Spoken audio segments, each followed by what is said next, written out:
Hello everyone, welcome to सुबोधिमिस channel. So यहाँ पे हम तैयारी कर रहे हैं यूजीसी नेट कॉमर्स की, जहाँ पे हम प्रैक्टिस कर रहे हैं प्रीवियस ईयर के क्वेश्चंस। सो आज की वीडियो में मैं लेके आई हूँ आपके लिए यूनिट 3 बिजनेस इकोनॉमिक्स, और आज की वीडियो में हम सॉल्व करने वाले हैं सितंबर 2024 के शिफ्ट 1 एंड शिफ्ट 2 के बिजनेस इकोनॉमिक्स के जितने भी क्वेश्चन आए हुए हैं वो। सो चलिए स्टार्ट करते हैं। Question 1. Arrange the following steps of decision making process in application of economics in business decision making from starting to end. So steps arrange करने हैं आपको। जो economics in business है, business decision making है, उसका process क्या है। Okay, सो सबसे ये आपको दे रखे हैं स्टेप्स, ये आपको अरेंज करने हैं। Selection and implementation of the decision, then inventing developing possible course of action, then collection and analysis of relevant data, then identify business related issue, then determining and defining objectives. So सबसे पहले तो आपका आ जाएगा determining and defining objectives, क्योंकि business को पता होना चाहिए कि उनको कौन कौन से एम्स अचीव करने हैं, राइट। देन आपका आ जाएगा identify business related issues. Okay, कौन कौन से चैलेंजेस हैं, कौन कौन सी अपॉर्चुनिटीज़ हैं, उनको रिकग्नाइज करना होता है बिजनेस को। Then collection and analysis of relevant data. Okay, then आपका आ जाएगा B, inventing and developing possible course of action, ये नेक्स्ट स्टेप होगा। देन लास्ट में आएगा selection and implementation of the decision. Okay, so your correct steps or sequences EDCBA.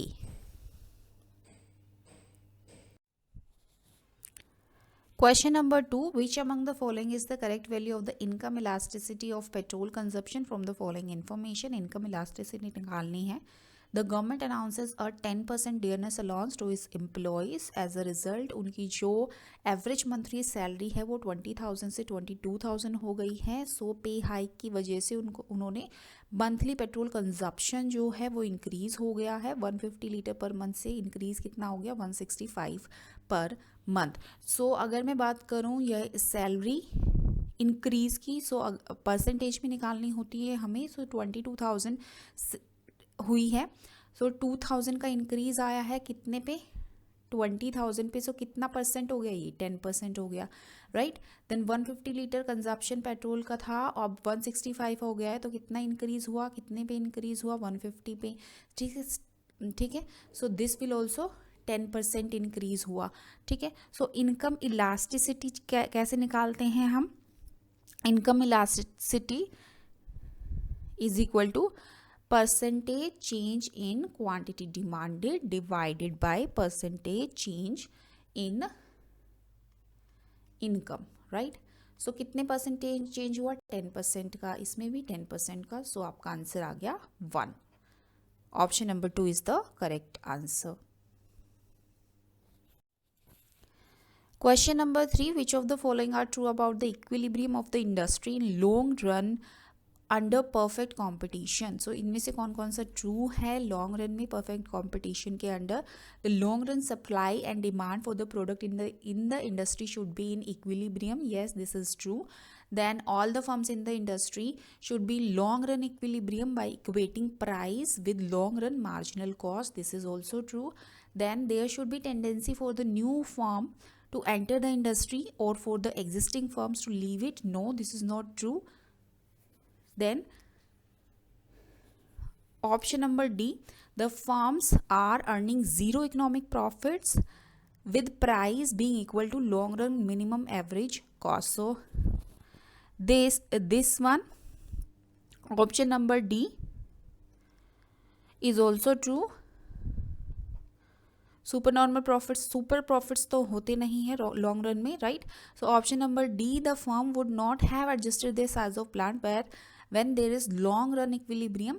So this is not true. The firm adjust करती है खुद के size, plant के size को when there is long run equilibrium. So यहाँ पे आपके A, B and D are the correct options.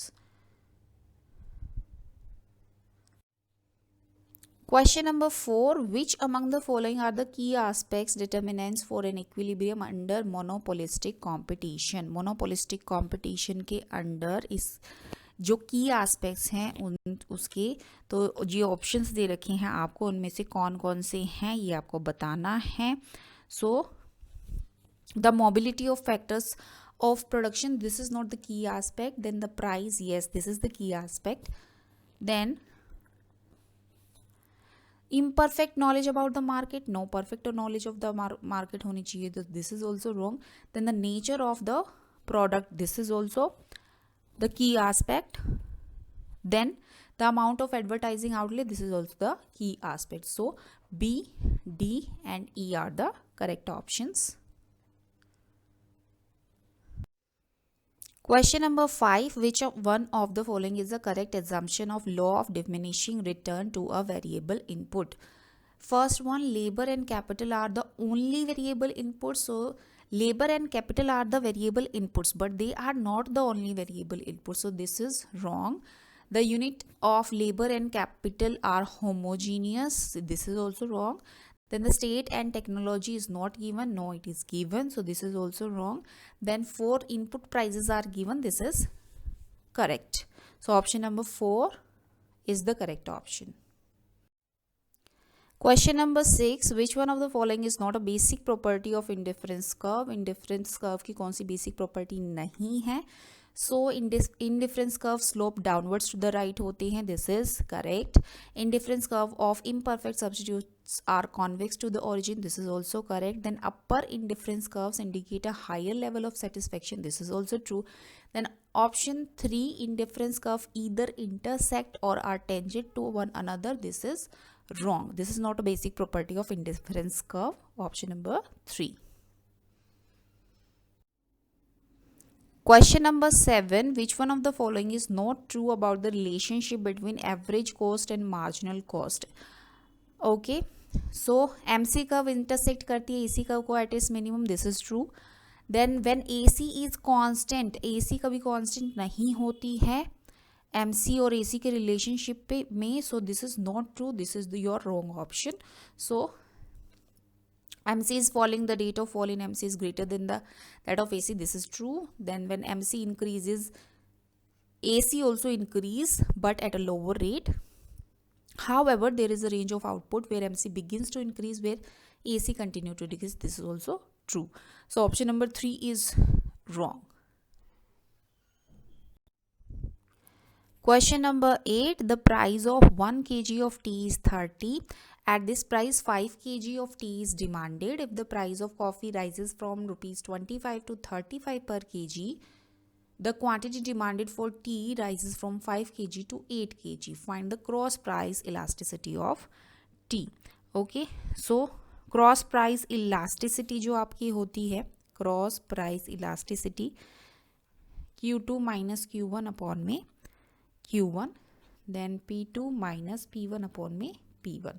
So Q2 minus Q1 ये आपका आ जाएगा 8 minus 5 by 5. ओके 3 by 5 इसको हम लिख सकते हैं 0.6. Then P2 minus P1 35 minus 25 divide by 25. So this will be 10 by 25. We can write it 0.4. So 0.6 divided by 0.4, it will be 1.5. Okay, option number 3 is the correct answer.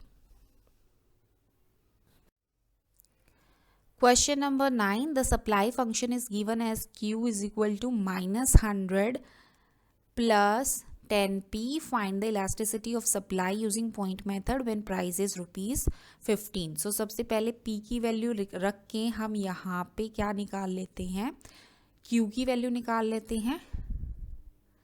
Right, ये plus में ही है. Minus 100 plus 150, Q की value हमारे पास आ गई 50. Right, सो जो हमारा coefficient of P है, coefficient of P कितना है 10. Coefficient of P in the supply function that is 10. Right, so elasticity of supply कैसे निकलती है, coefficient of P in the supply function जो कि है 10 मल्टीप्लाई बाय P अपॉन में Q. सो 10 इंटू P कितना है 15 है, Q हमने अभी निकाला 50. So this will be your 3. 3 is the elasticity of supply. Option number 2 is the correct answer. Okay, this is option number 2.